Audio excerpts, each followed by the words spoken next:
इसी बीच हमारे साथ हमारे संवाददाता विवेक दीक्षित गाजीपुर से लाइव जुड़ गए हैं और उनके साथ नेता राकेश टिकैत भी मौजूद है और उनसे जानने की समझने की कोशिश करते हैं। विवेक, जिस तरह की स्थिति हम देख पा रहे हैं, सीधे तौर पर एक बार फिर से आवाज को बुलंद करने के लिए सड़कों पर उतरे हैं किसान। भारत बंद का ऐलान और उसकी तस्वीरें सुबह से ही देखने को मिल रही हैं, लेकिन सवाल यह है कि आम जनता क्यों परेशान?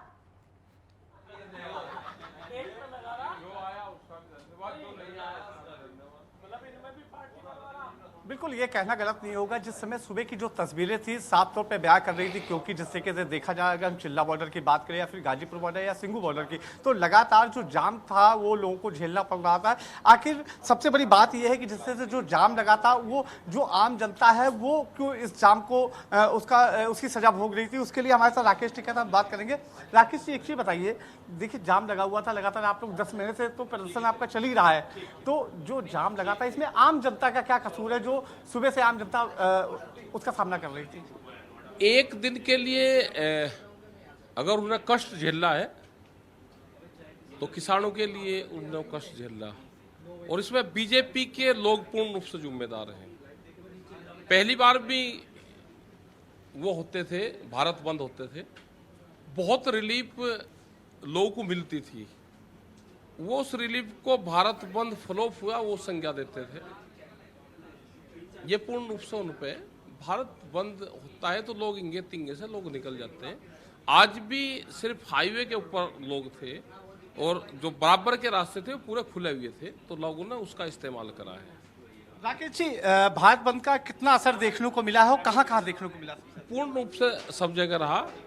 दुकानें बाजार बंद रहे, ट्रांसपोर्ट वालों ने पूरी मदद करी, और जो दूसरी संस्था है उन्होंने बहुत मदद करी है, वो चाहे रेलवेज वाले हो या कोई भी लोग हैं। और आम लोगों ने महाराष्ट्र से लगा के और ये गुजरात में भी लोग सड़कों के ऊपर आए, तो ये ठीक रहा है। विवेक, सीधे तौर पर बीजेपी पर ठीकरा यहाँ पर फोड़ा गया है, लेकिन हम चाहेंगे कि आप राकेश टिकैत जी से ये सवाल कीजिए कि आज जिस तरह से आवाज को बुलंद किया गया, एक बार फिर से जो शांतिपूर्ण तरीके से आंदोलन चल रहा था, इस आवाज को बुलंद करने के पीछे आखिर क्या लक्ष्य है, क्या एजेंडा?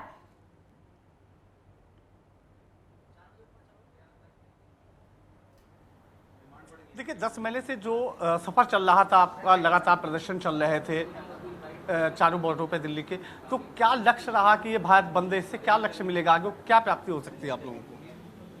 अब पता नहीं भाई भारत बंद करने से क्या मिलता है, ये तो पॉलिटिकल लोग करते थे पहले। हमने तो आप किसानों ने बंद किया है ना। पहले कौन लोग बंद करते थे? हमने तो उन्हीं से सीखा कि भारत बंद भी करो भाई, तो उन्होंने सिखाया हमको तो भारत बंद करना। इससे कुछ हासिल होगा? इससे ये कि एक मैसेज आता है सरकारों को, आम लोगों को एक मैसेज आता है कि भाई लोग दुखी हैं, और बहुत लोग उससे, क्षेत्र के लोग उससे जुड़ते हैं। बिल्कुल विवेक, कृषि मंत्री की तरफ से भी बातचीत की अपील की गई है, बातचीत के लिए बुलाया गया है, उस अपील पर क्या कहना है राकेश टिकैत जी का?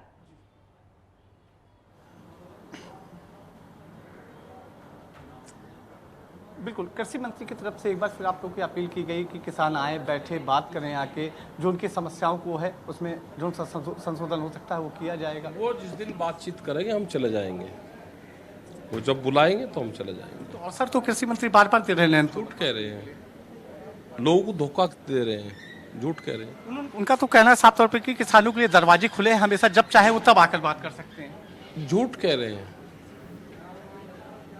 लोगों को, देश को गुमराह कर रहे हैं। आगे का क्या एजेंडा रहेगा, आगे की रणनीति क्या है आप लोगों की? इसके बाद भारत बंद किया है, 8-10 महीने से आपका प्रदर्शन चल रहा है, अब इसके आगे ऐसे ही चलता रहेगा। देश में मीटिंगें चलती रहेंगी,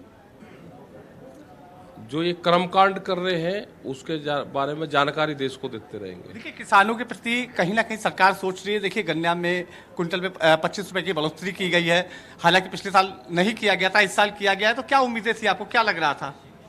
सरकार तो सोच ही रही है ना। 2019 में करा था, 19 में बढ़ाए थे, 20 में बढ़ाए थे, अब 21 से बढ़ाए ना सर, 21 में किया है ना 25 रुपए का। हाँ, 20 में तो नहीं करा ना, 19 में करा। 20 में तो कोरोना टाइम चल रहा था सर, पूरा देश जूझ रहा था, आप भी देखिए। आई नहीं थी कोरोना काल में, तो लोगों का डंडे चाहते, जिन किसान ने खेत में काम करा, पुलिस की लाठियां चाहिए थी कोरोना काल में। तो शराब के ठेके तो कोरोना काल में खुल रहे थे, गन्ने का भाव नहीं बढ़ना चाहिए था। जो वेजिटेबल्स का किसान पूरा बर्बाद हुआ है, उसने अपनी फसलों की जुताई करी है, उसको लाभ नहीं देना चाहिए था। जो सब्जी का किसान है वो पूरा बर्बाद हुआ 2 साल में कोरोना काल में, उसको लाभ नहीं मिलना चाहिए था। जो आलू का किसान जिसने 1.5 रुपया किलो आलू बेचे और कितने लोगों ने आत्महत्याएं करी, उसको लाभ नहीं मिलना चाहिए था। ये इलेक्शन के टाइम में 25 रुपये एक फसल पर बढ़ा के और धान और गेहूं की फसल की लूट करके, सरसों, चना, दालें उनकी लूट करके और एक फसल पे बढ़ा के ये कहते हैं कि हमने किसानों के लिए बहुत कर दिया। आज भी फसलें आधे रेट में किसान बेचने को मजबूर हैं। उस पर कौन काम करेगा? बिजली का रेट पूरा देश में सबसे महंगा रेट बिजली का, उस पर कौन काम करेगा? राकेश जी, अभी प्रधानमंत्री जब यहाँ से नरेंद्र मोदी विदेश गए हुए थे, तब आपने कुछ अपील की थी लोगों से कि काले झंडे दिखाए जाएं, वहाँ पर वो किया जाए, विरोध किया जाए। ऐसा कुछ नहीं हुआ। सबसे बड़ी बात ये है, तो लगातार वो कहीं ना कहीं ये सब करने से किसानों को क्या मिलेगा और ये सब ट्वीट करने से? और किसको दिखावे भाई, किसको दिखाने से क्या मिलेगा? देश के प्रधानमंत्री विदेश में जाके झूठ बोल रहे हैं, मतलब शर्म आनी चाहिए उनको। देश की गरिमाई खत्म होती है उससे, नहीं बोलना चाहिए झूठ। चलिए हालांकि विवेक, जो किसान है, बहुत-बहुत देखिए साफ तौर पे बहुत